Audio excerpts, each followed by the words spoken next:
Continuando aí, né, a leitura do livro da crítica textual, o uso do papiro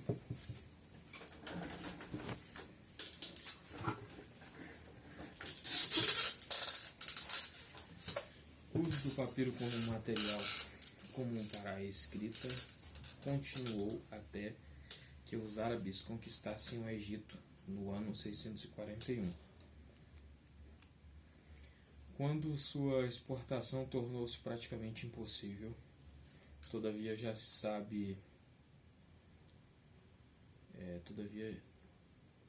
desde o século IV, vinha sendo usada apenas para a literatura clássica secular e uma vez ou outra para manuscritos do Novo Testamento. A primeira descoberta dos papiros em tempos modernos foi feita em 1778 em Fayum, província do Egito.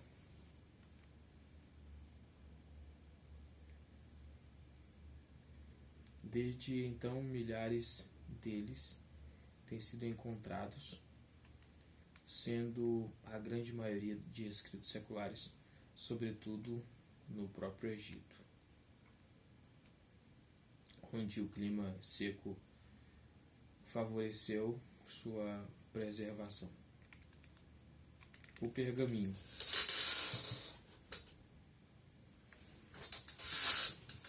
Outro material de escrita usado na época era o pergaminho, no grego pergamino, pergameno, pergamene, isso, pergamene, afinal é pergamene, melhor e mais durável que o papiro. O pergaminho consistia em peles, principalmente de carneiro ou ovelha, submetidas a um banho de cal e depois raspadas e polidas com pedra pomes. Feito isso, eram lavadas, novamente raspadas e colocadas para secar em molduras de madeira para evitar a formação de pregas ou rugas. Por fim, recebiam uma ou mais demãos de alvaiade. O nome deriva da cidade de Pérgamo, onde provavelmente no século II a.C. o processo foi desenvolvido. A história é tradicionalmente aceita quanto à invenção do pergaminho baseia-se numa citação de Plínio 23 a 79, o Velho, atribuindo-a a Eumenes, que Kenyon identifica como Eumenes II, 197 a 159 a.C., o qual desejava fundar uma biblioteca que se rivalizasse com a famosa Biblioteca de Alexandria. Como o projeto não agradasse ao Ptolomeu do Egito, provavelmente Epifânio, 205 a 182 a.C., a exportação de papiro para Pérgamo foi prontamente embargada, o que fez com que Eumenes acabasse devolvendo o processo de preparo do pergaminho, cuja exportação tornou muito famosa, essa que logo depois se tornou a capital da província romana da Ásia. Desde 1968, porém, cresce em aceitação a tese apresentada por Richard R. Johnson, segundo a qual as autoridades de Pérgamo recorreriam ao pergaminho quando o fornecimento do papiro egípcio fora interrompido durante as invasões do Egito por Antíoco Epifânio entre 170 e 168 a.C. Isso aconteceu na mesma época em que os sábios de Pérgamo introduziram o novo material em Roma, onde a escassez de papiro também era intensamente sentida. O couro de animais, entretanto, já era conhecido e utilizado na forma de rolo tanto no Egito quanto na Babilônia desde o século 17 a.C., mas seu uso sempre fora bem mais restrito que o do papiro. Mesmo o pergaminho propriamente dito, por ser um produto de custo muito elevado, veio a superar o papiro somente no século IV da era cristã, mantendo sua predominância até o fim da Idade Média, quando foi suplantado pelo papel, quando o imperador Constantino encarregou em 331 o bispo Eusébio de Cesareia de providenciar 50 cópias das escrituras para as igrejas de sua recém-inaugurada capital, junto ao Bósforo. Constantinopla. Conta-nos Eusébio haverem sido elas requeridas em pergaminho. E Jerônimo, pouco depois, relata que os volumes da biblioteca que procedia de Orígenes e Panfilho, em Cesareia, foram substituídos pelo bispo Acácio e seu sucessor Ezóio por outros escritos em pergaminho. O trabalho foi realizado aproximadamente entre os anos de 340 e 380, à custa de grandes gastos, mas conseguiu-se assim evitar que as obras se perdessem. A escrita sobre o pergaminho era feita com penas de bronze e cobre. Também se usavam remígios de ganso, que depois chegaram mesmo a suplantar as penas metálicas. A tinta era uma combinação de substâncias vegetais ou minerais e podia ser de várias cores, incluindo a dourada e a prateada. Porém, as mais usadas eram a preta ou a vermelha.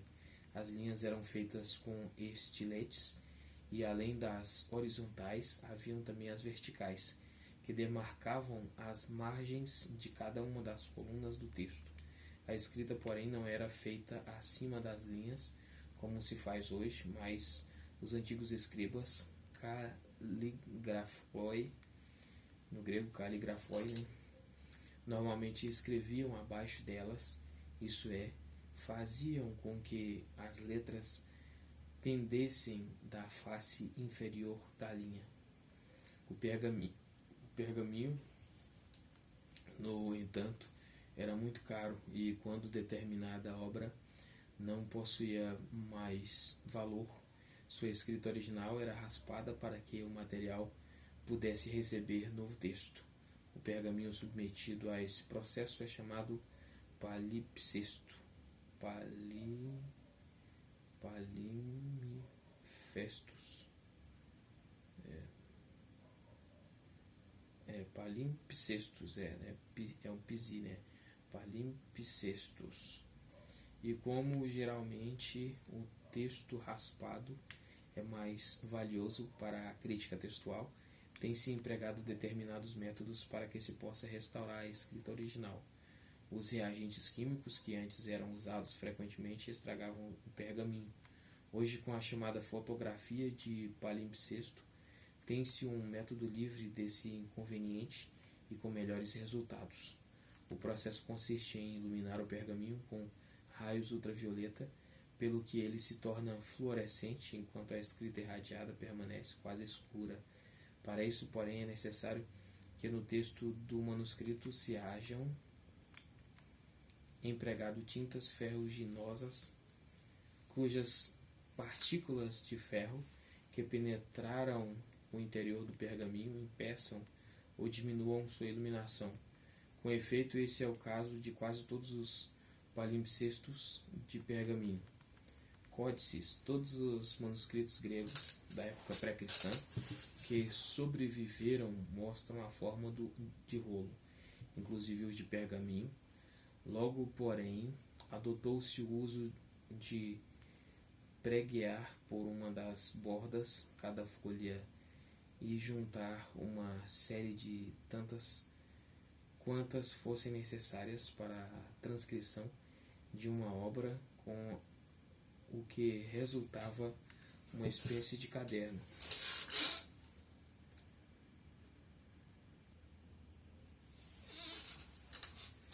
Nas obras mais extensas, porém,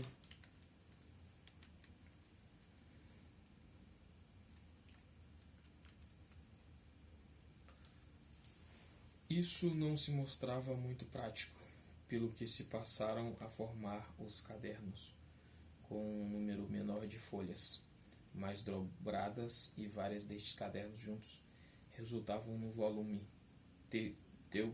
Teuchos, semelhante aos livros modernos. São conhecidos volumes de apenas um caderno. São conhecidos volumes de apenas um caderno de até 100 folhas, mas muitos desconfortáveis. Os volumes normais eram formados de cadernos de 8, 10 ou 12 folhas.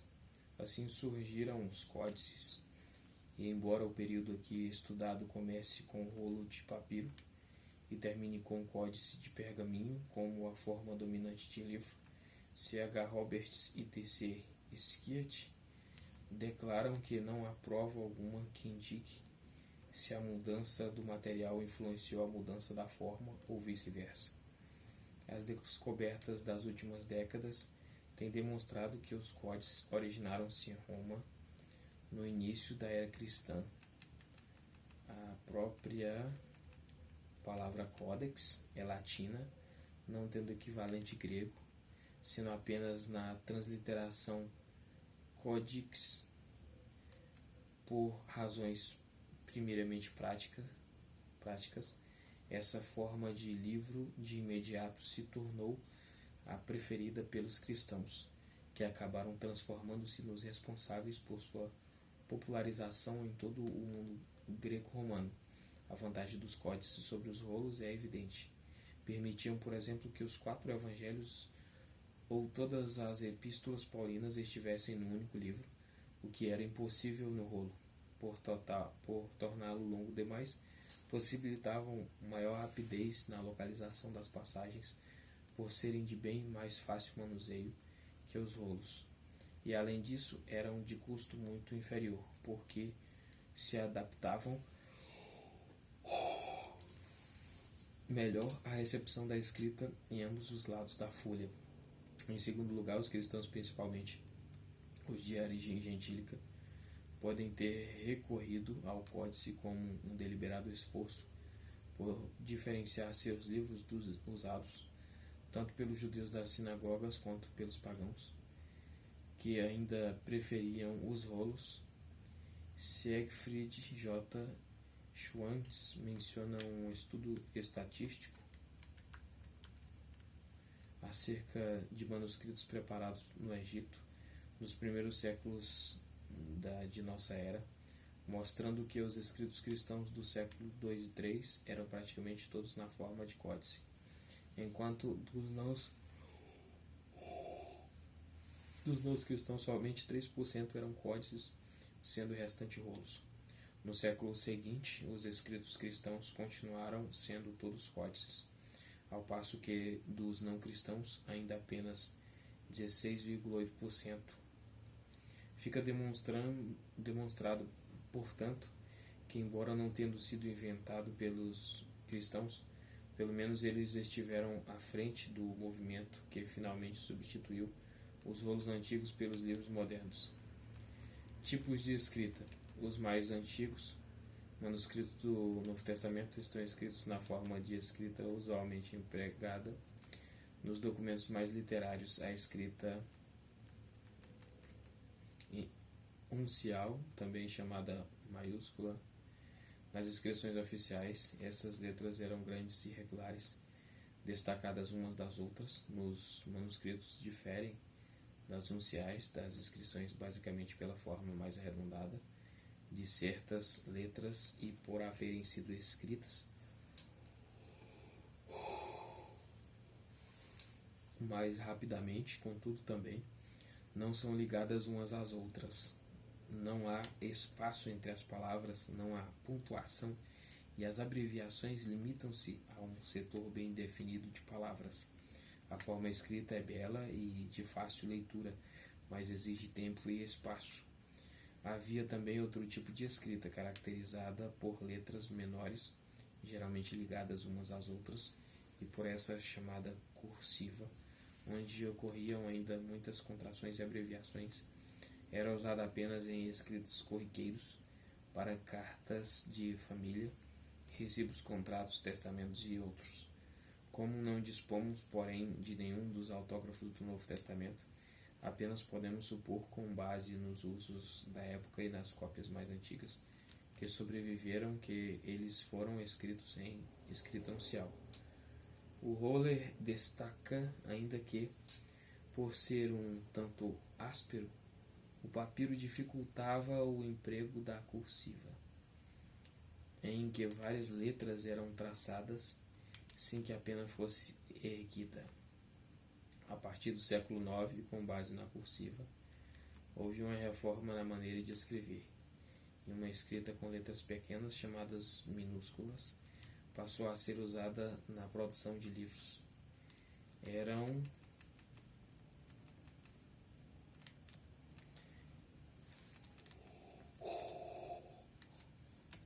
letras mais fluídas e que por isso podiam ser escritas com maior rapidez. Havia também o emprego de inúmeras contrações e abreviações, sobretudo nas sílabas iniciais e finais.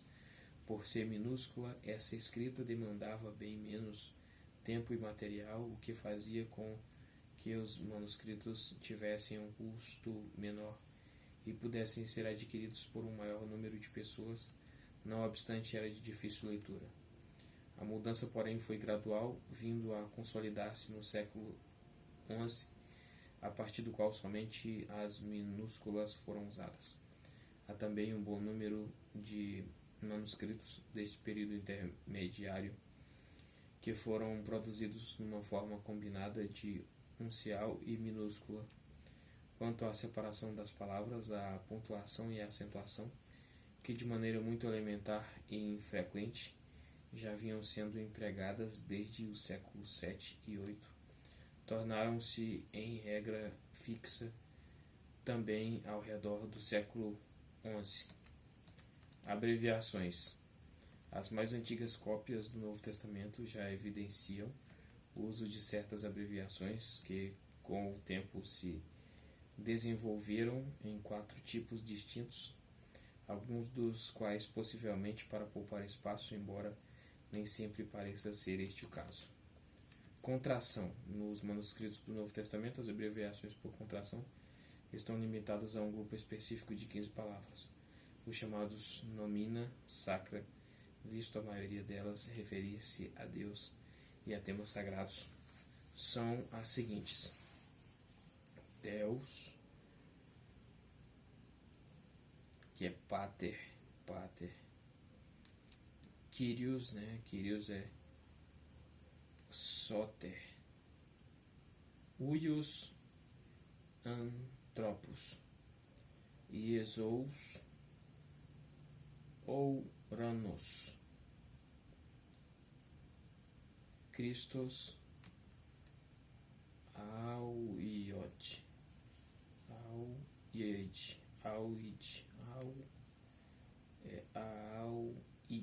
difícil, muito difícil. Certo. Pneuma, Israel,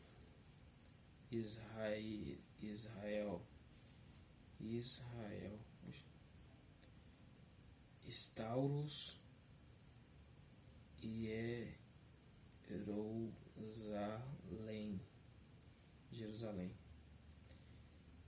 Meter, certo? Vai mostrar cada. J. Harold Granley destaca que, ao contrário de outras abreviações, as contrações não teriam sido feitas para poupar espaço ou trabalho. Então aqui está a abreviação de cada palavra, né? Certo. E aqui vai ser a abreviação de Deus. Vai ser uma teta e uma eta, né? Deus, Kyrios, Huios, Iesous, Christos, Pater,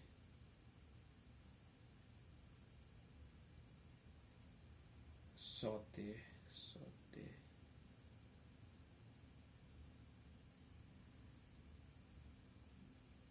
Anthropos,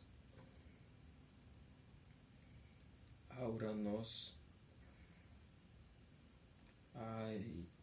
Auid, certo. Aí aqui, pneuma, Staurus, que vai ser a cruz, né? Meter, Israel,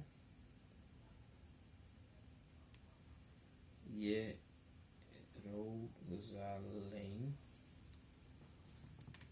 Isso aí. J.H. Harold Greenlee destaca que, ao contrário de outras abreviações, as contrações não teriam sido feitas para poupar espaço ou trabalho. Os nomes ou títulos divinos parecem antes haver sido contraídos por questão de reverência numa tentativa dos escribas cristãos de aproximar o tratamento reverente do nome sagrado de Deus nos manuscritos hebraicos. Depois, esse princípio teria sido estendido a algumas outras palavras, mas todas associadas a assuntos sagrados, o que é verossímil com base em dois fatores. Em primeiro lugar, abreviações por contração estão limitadas de maneira praticamente exclusiva aos manuscritos da Bíblia e outras literaturas cristãs, sendo virtualmente desconhecidas na literatura secular. Em segundo lugar, os manuscritos bíblicos mostram claramente que essas mesmas palavras não são contraídas quando usadas em qualquer outro sentido específico. Por exemplo, pater é comumente contraído apenas quando se refere a Deus, e anthropos tão só em referências tais como filho do homem, um título de Jesus. Não obstante, deve-se admitir que existem exceções a esse princípio geral. Suspensão. O processo de abreviação suspensão. O processo de abreviações pela supressão de uma ou mais letras é tecnicamente denominado suspensão. Ocorre especialmente no fim da linha e é usado para economizar tempo ou espaço, podendo ser basicamente de 4 tipos. Primeiro, a primeira letra somente pode ser escrita com o sinal característico de suspensão. Por exemplo, o uius. Cai.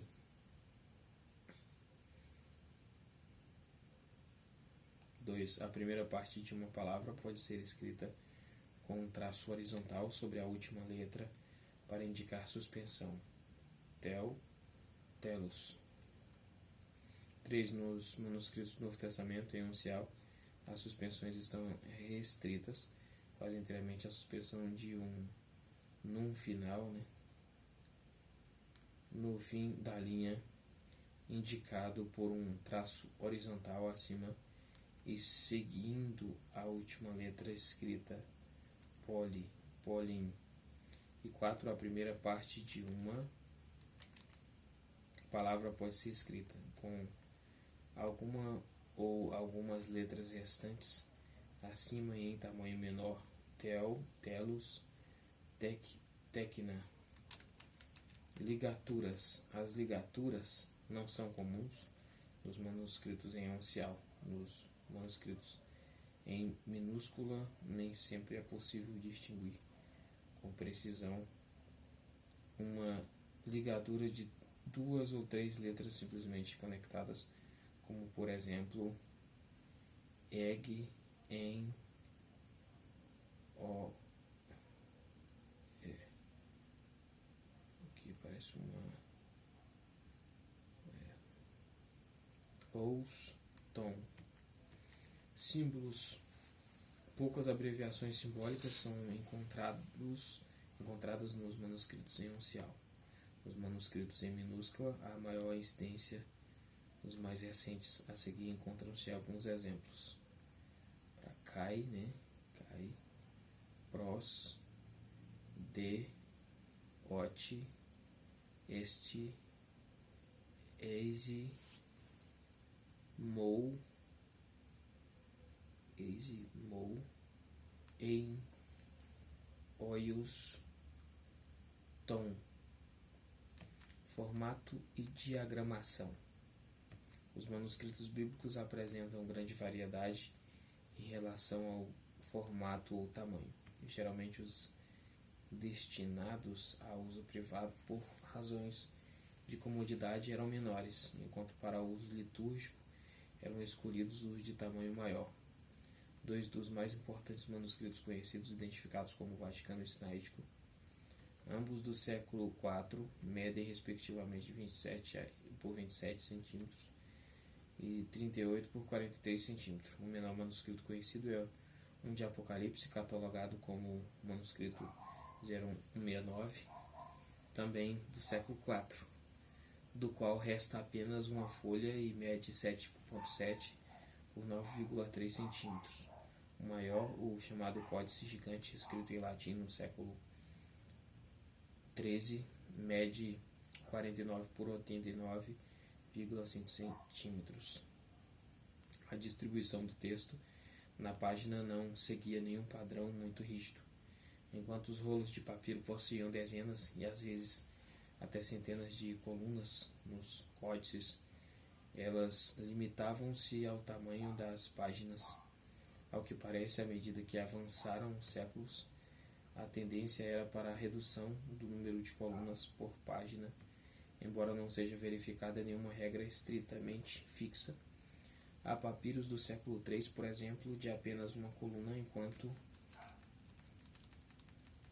no século seguinte são encontrados manuscritos em pergaminho de 4 e 3 colunas por página.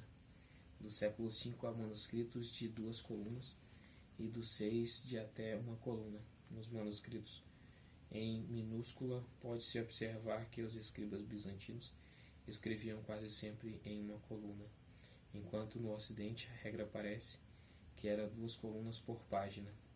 Quanto à ornamentação, a partir do século IV, com a legalização da religião cristã pelo Império Romano, houve considerável aumento na circulação das escrituras, e a maior abundância de recursos permitiu que elas passassem a ser reproduzidas com técnicas bem mais apuradas que antes. Além da adoção praticamente definitiva do pergaminho, os manuscritos passaram a ser preparados com excessivo luxo, sobre o que já se lamentavam João Crisóstomo e Jerônimo. Letras douradas e prateadas sobre pergaminhos purpúreos ou argênteos eram utilizados no preparo de vários manuscritos. Posteriormente, porém, menos valor foi dado à preciosidade do material e das tintas em relação às iluminuras, que se notaram mais frequentes. Muitos manuscritos, além de trazer as letras iniciais destacadas e ornadas, são também ilustrados com gravuras de Cristo e dos apóstolos, com cenas de narrativa do Novo Testamento ou até mesmo com gravuras de demônios. Orientação para o leitor.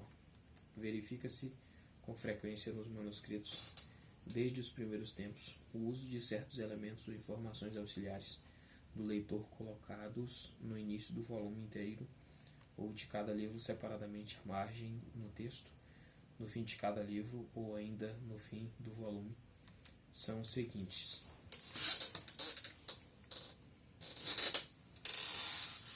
prólogos. Todos os livros do Novo Testamento, à exceção do Apocalipse, são precedidos nos códices por longas notas introdutórias ou prólogos, hipóteses, que tratam do autor. Hipóteses, no caso, acho que é a lei do hipóteses, né? Que trata do autor, conteúdo e origem do livro correspondente. Os mais antigos prólogos conhecidos são já do século II e foram preparados durante as controvérsias que envolveram a Igreja de Roma e o herege Marcião, o qual defendia um cânon do Novo Testamento composto apenas pelo Evangelho de Lucas e 10 das Epístolas Paulinas, deixou fora o primeiro e o segundo Timóteo e Tito. A Igreja de Roma, para justificar sua posição, letra A, compôs um prólogo para cada um dos evangelhos, que reconhecia como autênticos.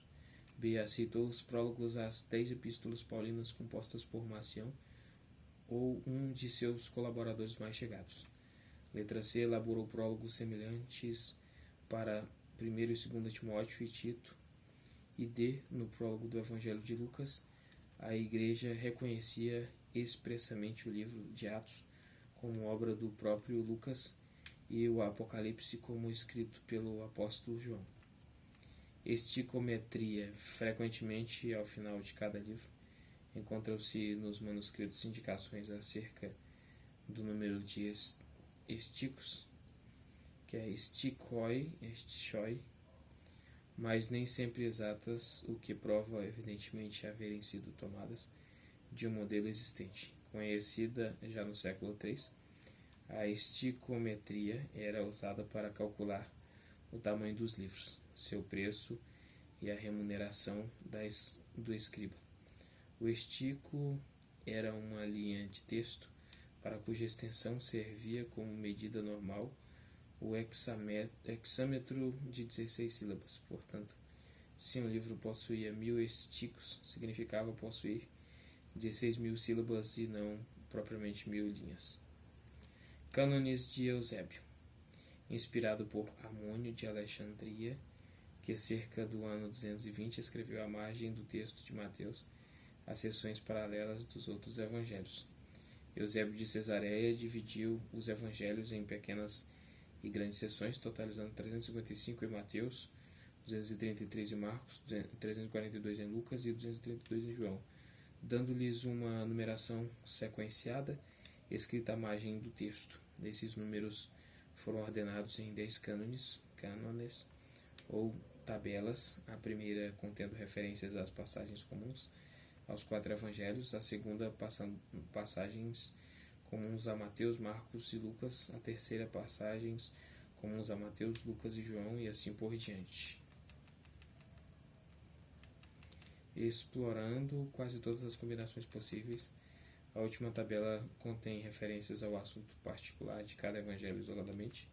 O número da tabela correspondente era acrescentado em vermelho aos números marginais em preto, de modo que, sem muito esforço, era possível verificar se cada seção de um evangelho achava-se também em outro e qual era seu número correlato.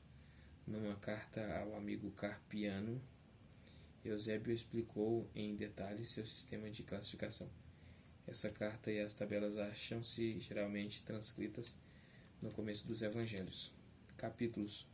Juntamente com a divisão de seções efetuada por Eusébio para fins sinóticos, acha-se também em quase todos os manuscritos gregos dos evangelhos. Outra divisão que tem a finalidade exclusiva de ordenar mais claramente o texto com relação ao seu conteúdo. As seções encontram-se nos manuscritos identificadas como capítulos Kephalaia, e cada uma delas leva uma inscrição semelhante a um título, que é titlos no grego, que indica o conteúdo. Em Mateus há 68 capítulos, 48 em Marcos, 83 em Lucas e 18 em João. Embora essa divisão apareça pela primeira vez em um manuscrito do século V, o chamado Códice Alexandrino, já o Códice Vaticano do século IV trazia uma divisão algo parecida, porém maior e sem títulos. Outras divisões também foram criadas e algumas delas eram inseridas na margem pelo próprio escriba, depois de pronto o manuscrito ou por algum corretor Diodotes posterior. Alguns capítulos eram ainda divididos em seção menores. Upodizireseis. Colometria. A divisão colométrica é a que divide as linhas quanto ao sentido do texto. Foi utilizada primeiramente nos livros poéticos do Antigo Testamento, mas logo foi introduzida nas obras de prosa retórica para facilitar a leitura dos numerosos manuscritos escritos colometricamente. Pros, colon, que sobreviveram, nenhum é anterior ao século VI, e muitos deles estão ligados a um misterioso Eutálio, que elaborou as divisões de acordo com as regras das escolas gregas de retórica, das epístolas paulinas, de Atos e das epístolas católicas. Para esses mesmos livros, Eutálio criou também uma divisão em capítulos com títulos que indicavam seu conteúdo. A divisão em capítulos, que predominou primeiramente na Igreja Latina e é usada nas edições modernas da Bíblia, foi preparada somente entre os anos de 1204 e 1206 por Estevão Langton, arcebispo da Cantuária. A divisão em versículos hoje geralmente aceita procede do editor parisiense Roberto Stefano. O Novo Testamento em 1551 e o Antigo Testamento em 1555.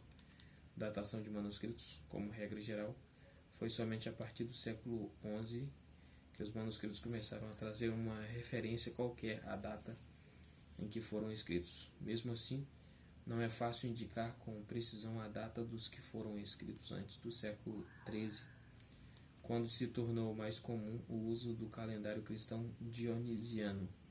Antes disso, muitos copistas usaram o sistema de cronologia bizantino, que fixava o ano da criação em 5509 a.C., tomando como seu início o dia 1º de setembro. Mais complicada ainda é a datação, quando o copista indica a data do manuscrito em ciclos de 15, 10 ou 6 anos. Em alguns manuscritos, para complicar ainda mais o problema, são incluídas indicações relativas ao ciclo solar 28 anos ou lunar 19 anos, acrescidas de dados do calendário religioso para a Páscoa, por exemplo. O mais antigo testemunho de data, de acordo com o calendário dionisiano, é o manuscrito 113, datado de 19 de junho de 1292 e oriundo de Provença, de modo que a datação é a indicação da procedência geográfica dos manuscritos anteriores é competência praticamente exclusiva da paleografia. Os paleógrafos usam o método comparativo do tipo de letra, forma, tamanho, separação, conexão, acento, espírito, abreviações, ilustrações, desenhos, símbolos cristãos, iniciais trabalhadas, correções, material usado, número de colunas, qualidade e cor da tinta, largura e tipo da linha, inscrições, tipo de encadernação, enfim, uma longa lista de detalhes e regras. Em tempos modernos, tem-se usado também os métodos de medição pela radioatividade, como o do carbono 14 ou o do potássio orgânico. Catalogação. Quando os manuscritos conhecidos e utilizados ainda eram poucos, era possível determiná-los por seu local de origem ou de conservação, e.g., os códices Alexandrino e Vaticano, por seu antigo possuidor, Códice Beza, ou por alguma característica especial, Códice Efraimita reescrito. Mas como as descobertas tornassem seu número cada vez maior, surgiu a necessidade de uma nomenclatura que fosse ao mesmo tempo breve e clara e permitisse aos estudiosos trabalhar com um sistema padronizado. E foi fazendo frente a essa necessidade que J. J. Wettstein, em sua edição crítica do Novo Testamento, impressa em Amsterdã nos anos 1751 e 1752, começou a designar os manuscritos enunciais por letras maiúsculas do alfabeto latino. Logo se continuou com os alfabetos gregos e hebraico e os manuscritos em minúscula por algarismos arábicos. Os papiros ainda eram desconhecidos. Conquanto tenha sido adotada por críticos posteriores, Sua classificação apresentava sérias dificuldades.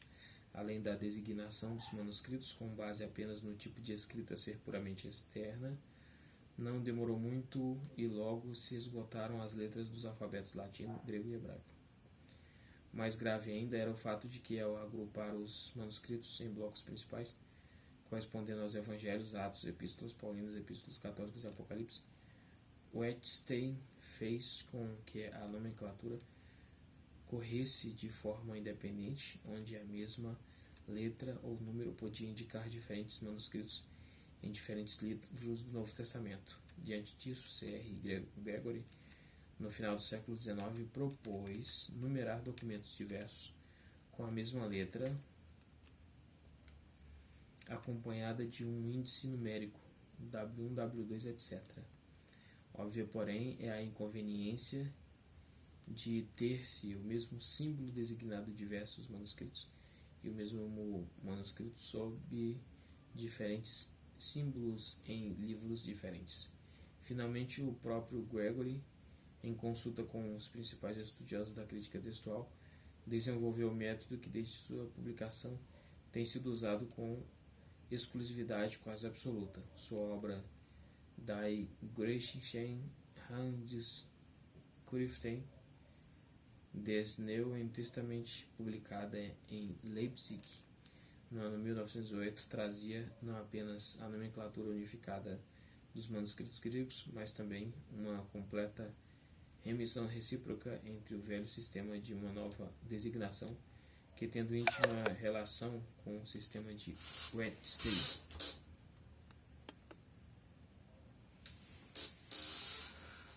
Consiste em designar os manuscritos em unciais por números arábicos, precedidos de 0, 01, 02, etc., se bem que para os 45 manuscritos mais comuns deixa-se livre o uso da nomenclatura já estabelecida por letras maiúsculas. Os manuscritos em minúsculos têm os números 1, 2, etc. Os papiros são designados por um P maiúsculo ou gótico, seguido de um algarismo arábico, como se fosse um expoente, P1, P2, etc. Aqui, dá uma parada e depois eu continuo.